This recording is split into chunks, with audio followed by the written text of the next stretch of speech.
With a transitional episode that reintroduced Jake Wheeler, Lexi, and Devon before sending them off to Catholic school, the second season of Don Mancini's Chucky got underway. Their attempts to integrate into their new environment are continued in the second episode. The Sinners are much more fun, while two characters' plans for retaliation are set in motion. Episode 2 opens at Jennifer Tilly's opulent Beverly Hills home. The Oscar-nominated actress, currently controlled by Chucky's on-again, off-again paramour, Tiffany Valentine, awakens to find the bloody severed head of a Tiffany doll in her bed, in a nod to The Godfather. Nicka Pierce has been held captive on the gated property in Southern California for the past year, and she immediately suspects foul play on the part of Chucky's soul inhabiting the body. This accusation can only be refuted by the fact that Tiffany herself amputated all of Nicka's limbs in the season 1 finale.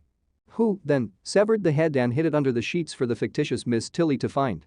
Nicka has had to sit through hours and hours of Jennifer Tilly movie marathons and watch Tiffany spend $100 million of the actress's Simpsons money over the past year. As she gets ready for her children Glenn and Glenda's birthday party, which should start any moment, Tiffany doesn't really care. Additionally, a nosy Beverly Hills detective is asking very suspicious questions about Jennifer Tilly's relationship to the missing Nicka Pierce, who is wanted for questioning in connection with the mass murder of mental hospital staff and patients. You may recall how a connection between the two was made in 2017's Cult of Chucky.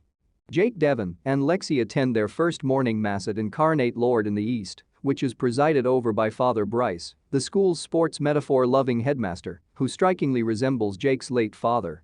Jake even acknowledges this to the audience with a small meta-wink. Bryce, like the majority of characters in the Child's Play series, rejects the notion of a killer doll and hopes that our young heroes will instead choose to believe in a higher power. Chucky, or at least the version of him that survived the truck crash in last week's premiere, is on the loose in the corridors of Incarnate Lord, giving nuns fatal heart attacks and taking pictures with an iPhone. He better start believing in murderous toys right away. Chucky is given the chance to kill Jake in a locked room, but the doll escapes up the chimney. There's a problem going on here. The trio reluctantly adapts to their religious surroundings, eventually befriending Nadine, a serial kleptomaniac, who becomes their anti-Chucky confidant, Bella Higginbotham. Jake, who is consumed with intense remorse about Gary's passing, advises Devon and he to keep their relationship a secret because Catholics aren't exactly down with the gays. At NYCC, Mancini stated, "One of the key things I wanted to do was continue to follow the relationship between Jake and Devon. The same as in any excellent drama, there must be conflict. They can't just continue to be happy forever. There must be conflict, so I wanted to keep drawing from real life and my own experiences as a gay child growing up Catholic." Father Bryce serves as the personification of that conflict. The fact that the TV show has this sense of real life and real agony in it, in my opinion, has contributed to how effectively it works. Real problems that youngsters face. On the first night, Chucky makes a mess and almost kills Jake when Devon overcomes the live toy. After figuring out what this specific doll is up to, Jake offers a new plan before Devon can stab Chucky with his own kitchen knife. We discover that this particular Chucky is only scoping the area, therefore the photography.